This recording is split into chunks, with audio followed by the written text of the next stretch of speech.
I caught the last bus of the night, thinking it would be a quiet ride, but when the streetlights began to vanish and the driver ignored every stop, I realized we weren't following any route I knew. It was already past midnight when I stumbled into the tiny rural bus station. The place looked forgotten. The fluorescent lights above hummed, the way tired lights do when they've been left on too long. There was no one behind the ticket counter, just a faded note taped to the glass. Last bus leaves 12:15. No returns until morning. I checked my phone. 12:09. I wasn't supposed to be here. My friend's cabin had been further out than I thought, and my rideshare app had refused to connect. The only option was the bus. The last bus. Through the wide, greasy window, I could see it idling outside in the mist.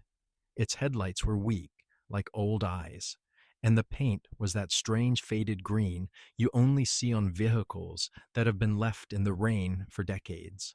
A tall, thin driver in a dark coat stood by the open door. He didn't greet me. He didn't even glance up as I handed him my crumpled cash. He just took it, dropped it into the till with a hollow clink, and jerked his head toward the aisle. The bus was almost empty. Only 3 other passengers sat inside. A heavy-set man with his coat pulled tightly around him, staring down at his shoes. An elderly woman with a wide, brittle smile, clutching a large canvas bag in her lap. A younger woman in the very back, head resting against the window, eyes shut, or at least pretending to be. The air smelled faintly of wet wool and something else, something sour like milk left out too long. The driver climbed into a seat without a word. The door hissed shut, and then with a low groan, we pulled away from the empty station. The road swallowed us whole. At first, I didn't notice anything unusual.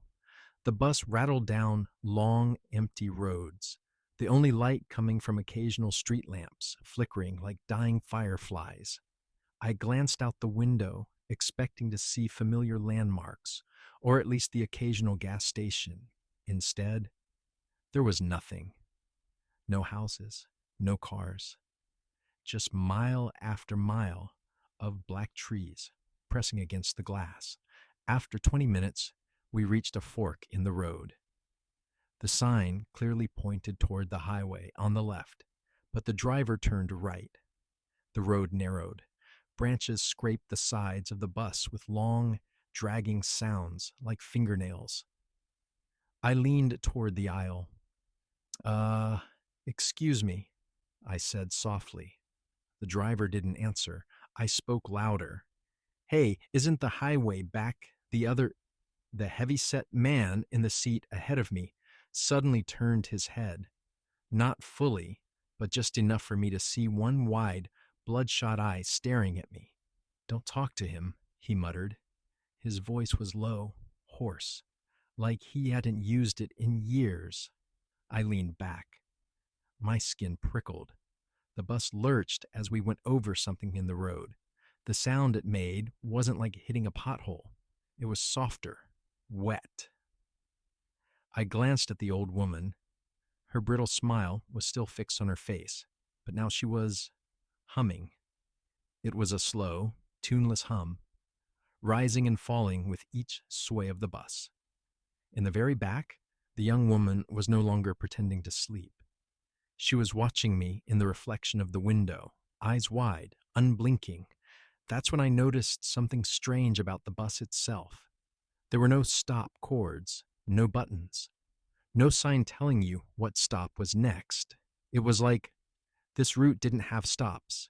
And then just as I was starting to panic, I saw something up ahead through the windshield. A single dim streetlight in the middle of nowhere, illuminating a narrow dirt road that cut into the forest. The driver slowed, turned, and the trees swallowed us again. The dirt road was so narrow that branches scraped against both sides of the bus at once. The sound was deafening, like nails clawing at metal. I pressed my forehead to the cold glass, trying to see where we were headed, but the headlights barely cut through the darkness. that's when I noticed the smell. It was faint at first, like damp earth, but with each bump and turn, it grew stronger. Rotting, sweet, the way flowers smell in a vase when they've been sitting too long. I turned to check the other passengers. The heavy-set man was no longer sitting up straight. His head had lolled to the side, chin on his chest, but his hands, they were clenched so tight his knuckles had turned bone white. The old woman was still humming, but now it was louder, a sort of warbling sound that seemed to echo inside my skull. I couldn't place the tune, but it made my stomach knot. The young woman in the back wasn't looking at me anymore. She was staring down at her lap. Her hands were moving in small, sharp motions, like she was tying knots in something. I squinted. It looked like strands of hair. Long black hair wound tightly around her fingers. A sudden jolt made the bus sway violently to one side. The driver didn't slow down. I leaned into the aisle again, my voice shaking. "Where are we going?" He didn't answer, but this time he did something worse. He tilted his head just enough for me to see his reflection in the rearview mirror, his eyes. They weren't reflecting the light the way human eyes should. They were flat, empty, like the black glass of a doll's eyes. I sat back, my heart pounding so hard it hurt. The dirt road dipped suddenly, and the bus went over another bump, but this time I heard a sound underneath. A hollow thud, followed by the faintest sound of something dragging along the ground. The smell was stronger now, and ahead, through the twisting trees, I could see something pale moving just beyond the headlights. Something waiting for us. The bus slowed without warning, the brakes hissing in the stillness. Outside, the road ended in a small clearing.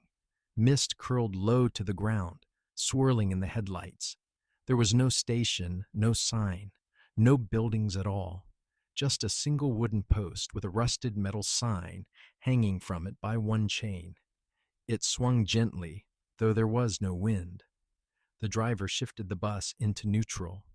The old woman stopped humming. For the first time, I noticed how quiet it was. Not just outside, but inside the bus. No breathing, no movement. I turned to the heavy-set man, but he wasn't in his seat anymore. Neither was the young woman. My heart jumped into my throat. I hadn't heard them leave. I would have seen them leave. I spun toward the front, but the driver's seat was empty. The bus door creaked open on its own. The mist outside thickened, curling toward the steps like it was alive, creeping up each one slowly. Somewhere beyond the fog, I thought I heard footsteps, but they didn't sound right.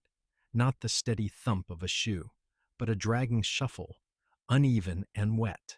The air turned colder. I could see my breath. Then, from the fog, shapes began to emerge. At first, I thought they were people, silhouettes moving toward the bus. But as they got closer, I saw the way they moved. Stiff, jerking motions, heads tilted at unnatural angles. One of them stepped into the light. Its skin was gray, its eyes gone. Just hollow pits that seemed to drink in the glow of the headlights. It opened its mouth wider than a jaw should go, and in a voice that didn't sound human, it whispered, "Next stop is yours." The mist surged forward. The bus door slammed shut, and the engine roared to life, but the driver still wasn't in his seat. The bus jolted forward, gears grinding like metal on bone. I staggered down the aisle, clutching at the seat backs for balance. "Hello," I shouted, my voice sounding small inside the cavernous, dim interior. No answer. The driver's seat was still empty, but the wheel spun on its own. The bus swaying down a road I didn't recognize. Through the windshield, I saw nothing but thick forest closing in, branches scraping against the glass like desperate fingers. The headlights flickered. Every time they dimmed, The trees seemed closer, denser, like they were leaning in to watch. I gripped the rail beside the door, my breath shallow. This road wasn't the one we'd been traveling before. The asphalt was cracked and overgrown with weeds. It looked abandoned. A cold realization seeped into me. We weren't heading toward a town. We weren't heading anywhere normal. I tried the door lever, but it didn't budge. It was as if the metal had fused together. Then I heard it, a faint sound beneath the rumble of the engine. Footsteps inside the bus. Slow, deliberate, coming from the back. I froze. I hadn't seen anyone left in the seats, but I hadn't checked the shadows. The steps grew louder, each one making the hairs on my arms rise.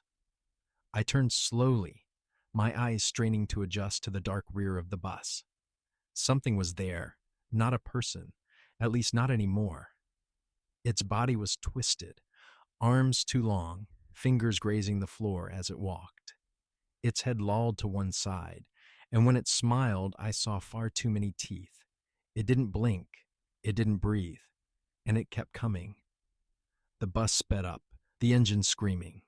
Trees whipped past faster and faster, but the thing inside didn't break its slow, steady pace toward me. I stumbled back toward the driver's seat, my heart hammering so hard I thought it might burst. The creature tilted its head upright, and in a rasping voice that seemed to scrape my skull from the inside, it whispered, "We're almost there." The bus shuddered violently, brakes screaming as it lurched to a halt. I stumbled forward, catching myself on the driver's seat. Outside the windshield, I expected to see a station, a street, anything that made sense. Instead, there was only fog, a thick swirling wall of it that seemed to pulse with faint light, like a heartbeat. The creature behind me stopped moving.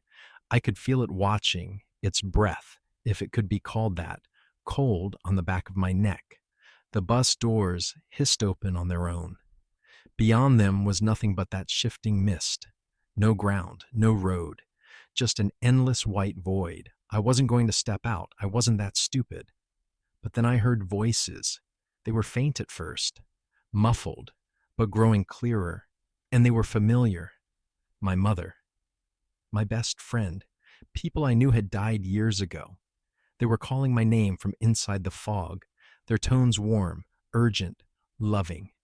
The thing behind me moved closer, and in a low, almost gentle growl, it said, "You should go. They're waiting for you." My knees went weak. The voices kept calling.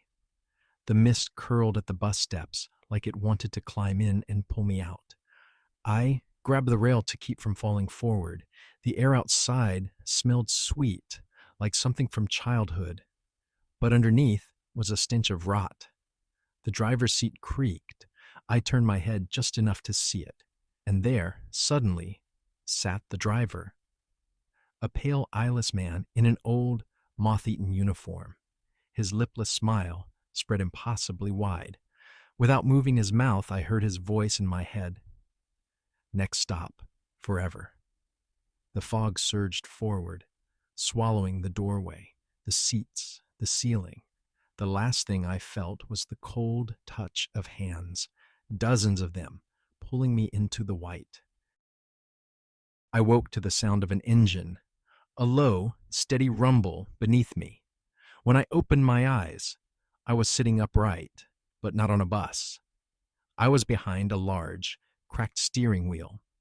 Outside the windows, the same endless dark highway, stretched in both directions, vanishing into nothing.